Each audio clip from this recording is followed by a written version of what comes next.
In the land of grills, we've got the brand new from Weber. This is the Weber Q 2800N Plus, and that plus stands for that right there. We're going to get into all this, folks. We're going to do a complete review of this.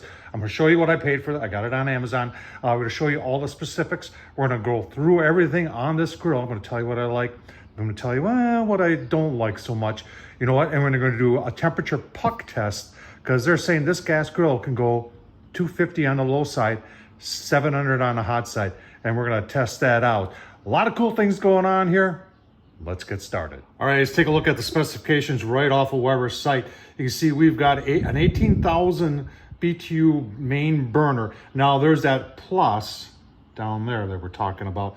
That's 4,000 burner, and that's what they use to key to doing 250 low. So you're just running this one, and that gets you to 250 low. Then when you're running that one and you turn that one on, supposedly that gets you up to the 700 degrees, which is really important for a really good sear. There's your outside dimensions right there. It's 28 by 30 by 26 and a half with the lid closed, and that was lid open with the lid closed. There's your dimensions. Your total cooking area is 320 square inches. I'll give you in inches dimensions here in a second.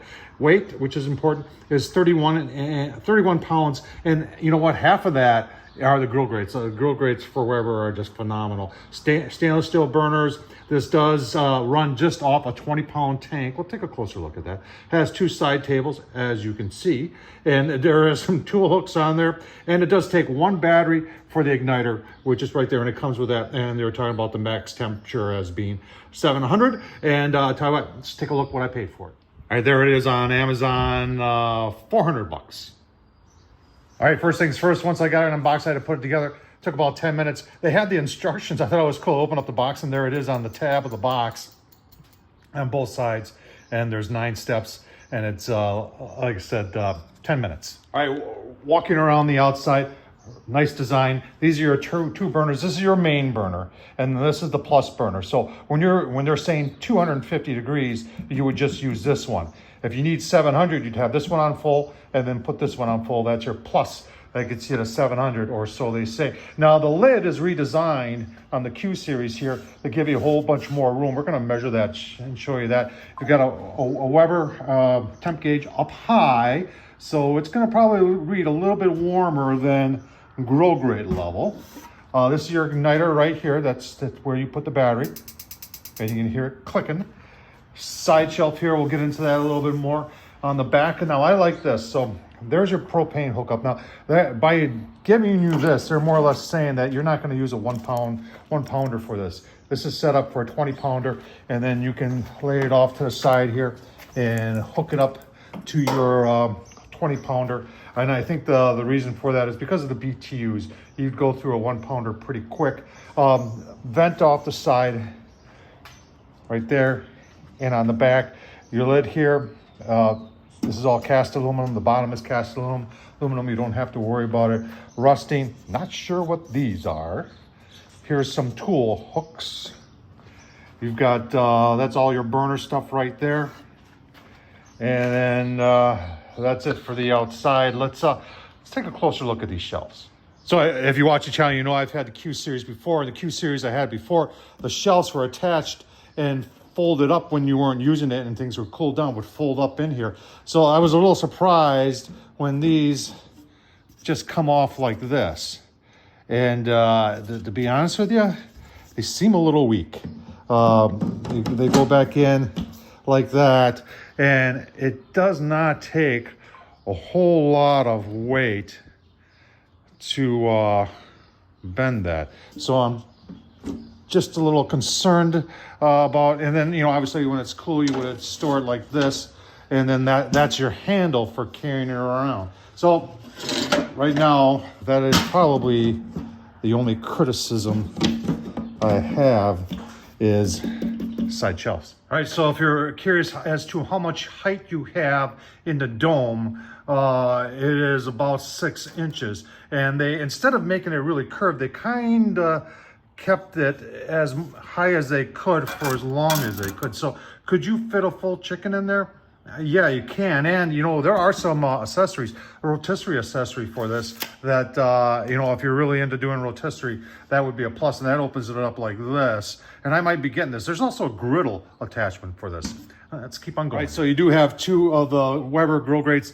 These are, you know, Weber's known for their grill grates, especially on these grills where it's porcelain coated enamel, cast iron. And like I said, half your weight is in these themselves. And you can see we've got, for cooking space, you got 22 across, and at the widest point, it's 16, and then it does come back to about 14. So plenty of room right there. And like I said, they come off for easy. And like I said, half your weight is in these things. And you can see how they've got this channeled so it lines up with your stainless steel burners. I have no doubt that this will retain heat, and I'm pretty confident that 700 degrees shouldn't be a problem. But you know, we're gonna find out. We'll take them off, and you know what? Yeah, you see how that bends? I'm just a little reluctant to put them on those side tables there. All right, starting with the inside, you've got your aluminum lid right here. Now there's this right here. I have no idea what that's for, unless there's some accessory that fits in there. I'm not 100% sure what that's for, or if that was part of the casting process. I honestly don't know. Two stainless steel burners. This is your main burner that connects to that one down there. And this is that plus burner right here. That's going to get you, if you run that alone, that's supposed to get you to 250. And then with this one running and this one running, that's supposed to get you to 700. Now these are not removable. So cleanup in here is going to be, you know, there's plenty of room. And this little device right here, you had to put that in there. A little pain in the butt to get in and out. You know, it is stainless steel, and it is removable if you have to remove it. So like I said, your igniter's right there. All your wires associated with the igniter are located right there. Like I said, no assembly required on that. You know what's left to do? Let's hook up a 20-pounder, and let's fire it up. And I'll show you my pucks, and we'll do the low using my pucks. And then for the high, I'm going to put some steel targets on there and shoot them with my thermal. Just want to show you, I like the way they design the regulator in that. So it's got a right angle turn there. So you're not bending the hose around. They already did that for you. That's just, that's good engineering. All right, let's fire it up for the first time. Now, I've been playing with it a little bit. It appears that you have to run this one first in order to get this one to run. When I have this one on, there's no spark going to it. So you got to put this one on full, light that up, and then you don't even have to press the igniter. So what we're going to do is they're both on. We're going to shut the main one down. We're going to run just, oopsie doodles, the center one, which is supposed to be the low and slow. Let me get my pucks. All right, got my pucks in, and they only go up to 650. So that's why we're going to use steel targets in my infrared when we do the high test. And you can see we just got that center burner on, just this one, and close things down and give her about 15 minutes, come back, take a look-see. All right, as we warm up here to see how we're going to do at 250, some of you may be asking and talk about the grease management. Well, grease management is right here in the front, which I like. It comes out the front, and you've got this right here, and it comes with one of the Weber throwaway trays. Now, there are some of these silicone ones. Let me show you, and I'll leave the link down below. Hang on. So here's these, and I really like these. They do have temperature limitations on them though, and I'll leave a link down below to the review I did on these, or where I got it from. 428, but you got to remember it's underneath the grill, and I have yet to have an issue with these ever melting. So I think if you're serious about doing a lot of barbecue here, and you're sick of having to buy the trays or throwing them away or washing them, and you can only wash those aluminum ones so many times before they get a hole in them. This might be a good alternative for you. Also, you know, one thing I did notice is that it doesn't really lock in. Now, we did a review of the Weber Lumen, which is an electric grill. If you're interested in that, I'll leave the link down below. Well, that one actually locked in, which I like, because as you were carrying it around, then there was no chance for it to slide out. All right, 15 minutes in. Remember, we're just running this one right here, that extra burner. And the lid, as I told you, would run would run hotter, and I think it is. Remember, this is just aluminum here, so there is no double wall or anything like that.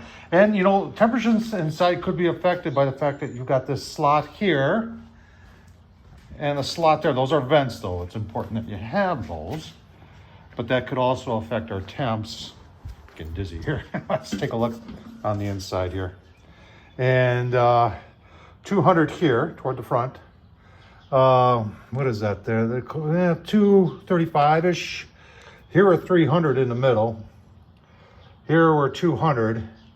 And this one's 275. So none of them are saying 250. We're all over the board here. So a little bit inconsistent on temps with just that one running, but it is lower. We're gonna shut that one off. We're gonna put the main burner on, that one right there where my finger is.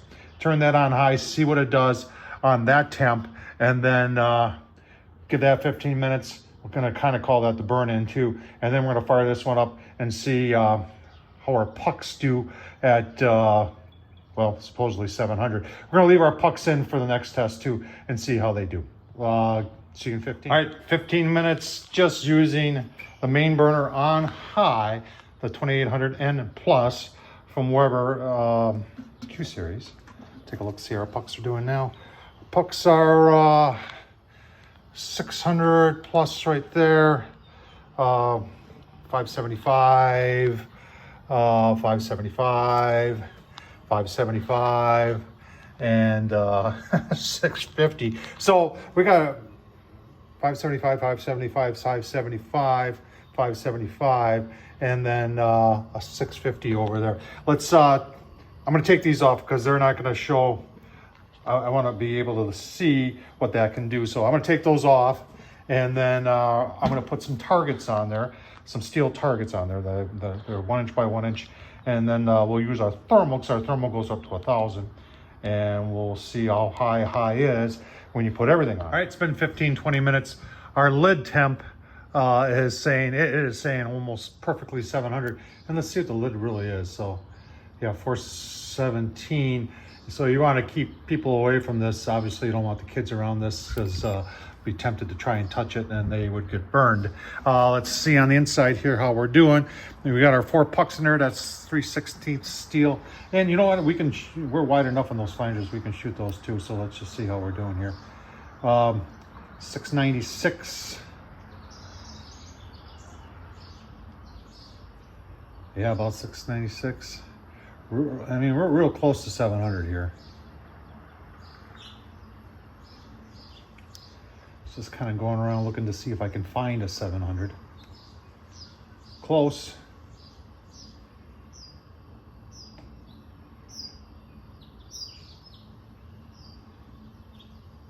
I mean, it's I consider that close enough. So does it get to 700? No, but it gets really close. I'm gonna turn this down and let it cool off. And then you know what? I'm just gonna give me my final thoughts on this. All right, final thoughts on the Weber Q Plus 2800. These are brand new, folks. Now I really, the plus part of it I really do like. That was key to the low and slow, and it was key to getting it to almost 700. It was close enough. So as far as they're talking about 250 to 700, they're close. So I'll give them the 250 to 700. The design, a lot of headroom. I like the fact that they raised it up so you have more headroom. The igniter works well. I like the hose, built-in hose. That works very well. You don't have to have no attachments. It comes right with it. I like that. The Weber cast iron, porcelain coated cast iron grate, these things are phenomenal. They've always been. And you can wash those. You can put them in the dishwasher if your wife will let you. Cleanup on the bottom is going to be as similar as any other of the Q series. You know, you might be better off just to turn up on high occasionally and burn some of that residue off there. Not double walled, so it is going to lose some heat, and it's going to be hot. You got to keep the kids away from it.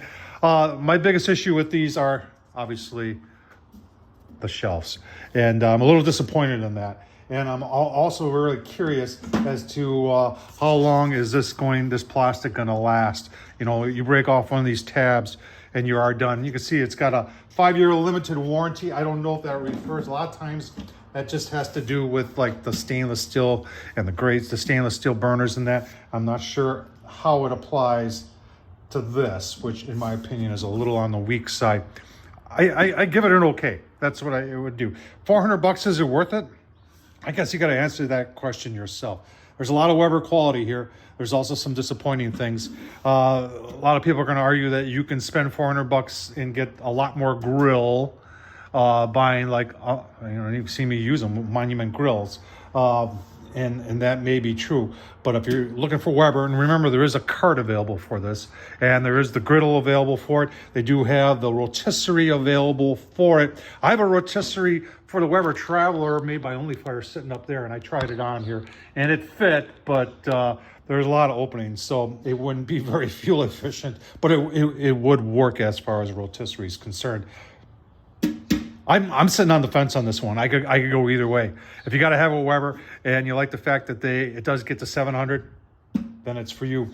For me, I'm not so sure. But you know what? We're going to keep it. We're going to cook on it, show you some more great stuff with it.